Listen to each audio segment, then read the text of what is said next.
Hey guys, Taro here. Welcome back to the GT Online video. This time we're back on this circuit yet again. I think this is what, third time now, so hopefully you can be third time lucky to try and actually get a win on the circuit. So I know my way around it pretty well by now, so actually getting a pretty good start there. It's going to go side by side with a Turismo. Interesting choice. I don't see many Turismos in races anymore. Just trying to look for inside. Going to get very congested here on the inside. There's been a massive crash up in front. To make it around, and no, we get completely backed into by two Osiris's, and this is one of the problems I see with racing. What the problem is when people reverse, they don't look for cars coming the other way, they just go straight back onto the track. But first corner crash, you can't really blame anyone for that really. Now we're gaining on the back now of this ETR1. Interesting shot again. Don't see many ETR1s in races anymore. I mean, they'll have the obvious cornering ability advantage over us, since I think the ETR1 does have downforce, but either way it's got whatever makes it go around the corners really quickly. But those two in front are actually pulling away from us, so we haven't got the best run around the first half of that. I mean, we got smashed into a wall, so the car's going to be damaged a bit, but with GTA physics, you can ram into a wall, literally, and the car will be perfectly fine. These things are pretty much tanks. The only problem is, with the T20, the back spoiler can break sometimes, but thankfully it hasn't broke off the start, because that was only slow speed clutching off the start. Now actually, we are gaining quite a bit now on this Osiris and the ETL1 in front, so I think we've got some pretty good momentum going in straight line speed. Now coming into the hairpin, not going to try and dive up the inside. No, they go a bit defensive to the inside line. Actually, there's a bit of a crash up in front. Got this near out of nowhere. It's going for a wall ride. They get launched there by the Osiris. Now we get past the ETL1. They can side by side now with the Osiris. Can we make a triple overtake down the straight? Now up into P4. Now coming up now into the corner of Doom. We're going to get a braking right now. We get dive back up the inside by that Osiris, who almost spins around. So we have to back off there to let them back in front, otherwise we would have spun them round. Once again, that Osiris runs out a bit wide. The TD1's not got the best run as well. They go three wide. They're trying to hold it right around the outside. And how did we make that work? That has got to be one of my best overtakes that I've ever done, but it's not over yet. The Osiris could still try and come back at us now. Well, I think we've, of course, catch up on slipstream isn't on like it was in that bus race a few videos ago. So now, if they want to overtake us, they have to do it on merit. But if we can keep ahead through here, then we should be okay. Looking on the mini-map, we are pulling away slightly. The dots behind us aren't as close as they were when we overtook them, so let's see there, we've got a gap behind now, so surely we can just try and pull away now. Going on to the end of the race though, we stayed in P4, nothing else happened. I mean, honestly, I just wanted to show this race because of that three wide double overtake around the outside. So honestly, that is one of the best overtakes I think I've ever done. And coming on to the next race, we're back in the rallycross races, and this is actually my custom Omni, so it's actually the Omni that I actually own. And I'm seeing quite a few not rally cars on here. You got actually a few pariahs, which probably will win the race because they're a pariah. Actually got, there's also a jet in front of the jet who just squeezed us into the sign while I'm not waiting for them. What? How do they get such a good recovery time from facing the wrong way? Oh, I swear racing is just against me sometimes. I'm going to fly all this time going for the Joker lap early, and no, we just get tagged by what looked to be, I think it was a chop-off rally, but now we're going to go for the Joker lap since we actually committed to it early, so we might as well get it out of the way since we're already at the back. So the Joker lap on rallycross races is a lap where it's a longer route, but everyone has to do it once. So in theory, it's the same amount of race distance for everyone, but it just depends when you do it as to where your position will be. So we're in 13th, and that 13th is definitely last, but I think with everyone else still yet to take the Joker lap, there still could be some time to gain. No, we're still in 13th. As we come to the end of the lap, there's been a bit of a crash. There's a flying elegy in front of us, and we somehow just managed to actually get through that gap. Now we're now into 11th, and this is still the end of lap 1, I think, so these two cars haven't done the Joker lap yet, so I am now ahead in the position. But oh wow, the straight line speed of that Pariah, it's a supercar in the sports class with how fast it is. I think it's like the fastest non-rocket car in the game, so why is it in the sports class? Why is it in this class of slower cars? Why is it not in with the Banshee 900R or the 811 and stuff like that? And just blast back past us once again.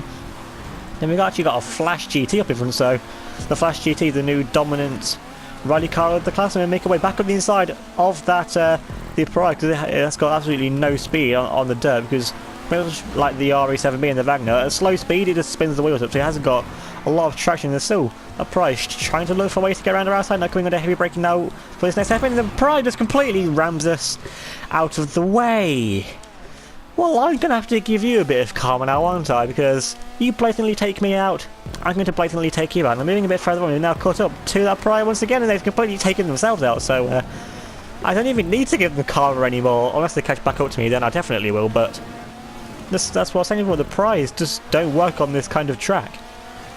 because just with the dirt section, this is what you need a rally car for. Now there's another gold Pariah up in front having a few issues. Now the Pariah's been absolutely taken out by the Flash GT. Now, that's the problem with having a mighty rear wing on your car. A massive rear wing, you're an easier target and bigger hitbox, so you get taken out easier. The Flash GT though, it's actually pulling away because the Flash GT is a lot faster around a normal track. Actually, that's not even a Flash GT anymore. It's actually an Omni. So is that a stock Omni? We're gaining on them. Yeah, that Omni must be a stock Omni. Now we're going to pull right around the outside, and the Omni tries to take us out. And they're taking themselves out. So Karma Element, oh, here comes that Pariah from earlier on once again. They just blast straight back past us and blast into turn 1 and can't even stop. Now we're going side by side with them. Once again, there's a bit more contact. And we just managed to save it. Now it's a horrible line through turn 1. But I am not losing to that Pariah. There's my mission in this race, is to beat that Pariah. Either on track or physically beat it with my own car. I don't really care at this point, I want to beat them at some point.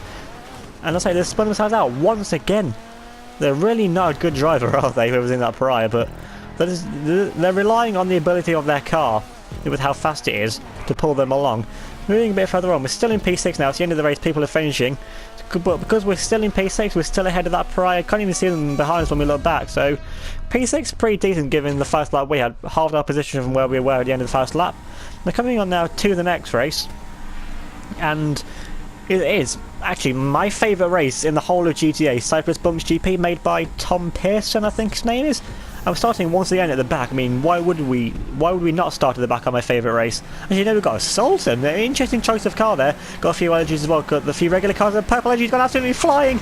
And of course they just get back straight into us, but I think just with the momentum of that crash, there's not a lot they can do about that.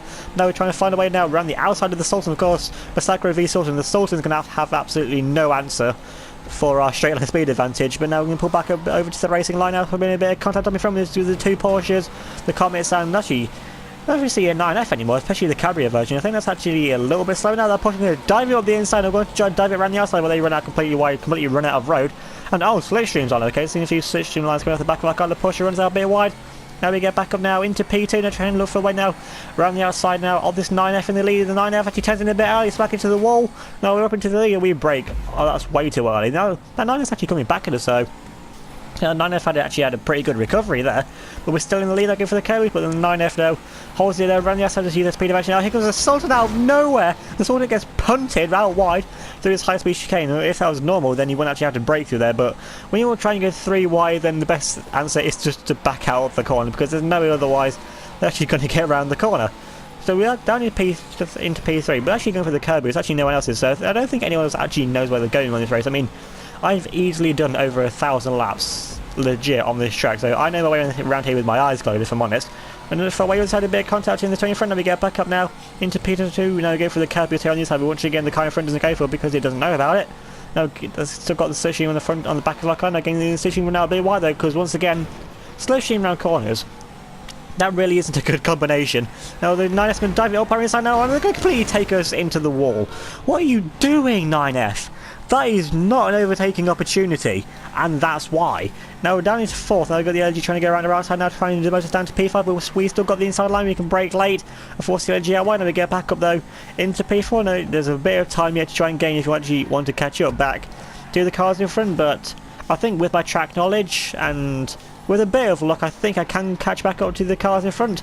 I mean, the Sultan's in 3rd. If that's not telling me there's a car to catch up to already, I don't know what is. That Sultan, I don't know why they've chosen the Sultan, but they're doing, honestly, a really good job in that Sultan so far. Since the Sultan's not even in the top 30, I don't think, for fastest cars around the track. So they're doing miracles in that Sultan to try and keep it into the win, or in contention for the win. Now gaining back on the race because the Sultan, it may be a good driver behind the wheel of it, but just on the actual car itself, there's no way it's going to gain. They're trying to look for a way around the outside, maybe brake early there, trying to go for a switchback line to the inside, but no, they just get some pretty good run out the corner because the Sultan is 4-wheel drive, so it's going to have some decent acceleration. Now we are gaining back on the front too. Well, the Porsche, at least the 9F seems to have gone to distance now. The Porsche take the inside line and they get a horrible line.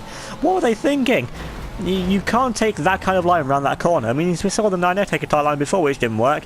Now we're actually back up now into a podium position. So we actually managed to actually gain something else. One less mistake, we've still got the station lines behind us. So we've still got that 9F gaining on us. This time we take it full throttle there through that high speed chicane, because that's what we can do when we're not being challenged by cars behind. And now we need to try and pull away from that 9F. Because the 9F isn't the best on braking in corners, whereas the Masacro has a bit of understeer, just like there we go, a bit of understeer slam into the wall, but it could have been worse. It could have definitely been worse, but now that puts us back under pressure now from that 9F behind, now coming under heavy braking now for this right-hander. We're turning too early, and well, that's my own fault. I can't even blame anyone else for that. No, because that Porsche just managed to get through, and now we draw down into 6th, which, like in that bus race, is last place. Now we're trying to find a way now to gain back on the LG. The LG going for the inside of the 9F, trying to get it side by side with that 9F. The 9F can try and gain back now on the inside. This time the 9F backs out of it, so it's learned from their mistakes last time. That corner isn't an overtaking opportunity. Now we're all over the back now of 9F. You can try and go for a dive bomb on the inside. Now we'd think better of it, because otherwise that would have been a massive crash. But the 9F runs out wide, trying to use the curb boost over there to their advantage, and where have they gone? Where have they gone? I think that they crashed into the house or a pole, or they crashed into something at least. So now we're up into P5. The red LG in front runs out a bit wide, and side by side slam into them because I was on full lock there. I couldn't turn the car anymore. But still another 2 laps to go now, and we can get a pretty good run on the LG. Of course, the LG won't have the best traction and straight line speed in the world, and now trying to go for a way to try to look back up inside. We managed to cut them off. Now we can try and use all the curb boost to advantage. The curb boost, these drains actually working in this race, unlike back in the previous race in the buses where the drain boost just really didn't work. Now we're gaining on this Comet. I can't tell if that's the original Comet or the Comet SR, because I think both Comets have that exact spoiler. So I can't tell which Comet that actually is. It's probably the Comet SR, but given how well that Sultan driver's doing, it could be either of them. Now moving on to the end of the lap, we're still behind whichever Comet this is. Actually a bit of a before we get run from behind by the LG, which is just exactly what you want to see. As soon as we catch up, something just has to go wrong, doesn't it? So we're going for these curb boosts once again, trying to keep in front of that LG, with the LG gaining in isolation, coming off the race line. We go defensive to the inside line, cut off the LG because there's no way they're coming back past us now. And that Sultan is still in front of us. That Sultan is driver's doing absolute miracles with that car. That Sultan might even actually go to win the race. So if I didn't have them to say anything, it was inside of the Comet, now inside of the other Comet, now inside. Could be 3 overtaking. What are you doing? What is that Sultan just doing? Why? Why did that Sultan just push us off of the bridge? I mean, what do they do to deserve that? Oh wow. Oh wow. Oh wow. Oh wow. Oh wow. Oh my God. Oh my God. I can't. I am disgusted. You're not the only one. I could have made a triple overtake work, or they've waited at least, but that's not exactly any consolation for them doing the most blatant takeout I have ever seen. Even the noobs don't do stuff like that. I mean, why was that pedestrian even on the track as well? But now moving on to the end of the lap, what do you expect? Finishing in P5, could have won the race. I could have made a triple overtake work. That was such a perfect line as well. And just to rub it in even more, a giant P5 on the screen should have been 4 places higher, honestly. I could have won that race. If I was in the inside of the Sultan, I've got the traction on it because the Masacro is a faster car than the Sultan, and made it overtake right on the outside. I had the curb boost as well. I should have won this race on it, if I'm honest. We actually won the race though in the end. Felcat 2000 in the Comet SR, I think that is. Just taking a look at the end result, so it would be Felcat in a Comet SR that wins, Jaffio in an LG in second, Bree in third in a Comet SR, so that was the Comet SR, just with the normal spoiler. And then the Vicious Beast in fourth in a 9F, so interesting choice in 9F. Then we'd come home forced to finish in P5 in the Massacre, and there'd be Matex. Well, Matex has gone from one extreme to the other, winning the bus race a few videos ago, to having the most blatant takeout on me I've ever seen in this video, and he was in the Sultan. So, and look, I had fastest lap as well. I had everything to win this race, and well, you win some, you lose some. That's just how racing is. But with blatant takeouts like that, that's not the way you want to lose the races. Either way, if you enjoyed this video, remember to leave a like, leave a comment down below, subscribe if you're new, and hit the notification bell so you don't miss out on any of my future videos, and check out my Facebook, Twitter, Instagram, all be linked in the description down below. So thanks for watching, and I'll see you all next time.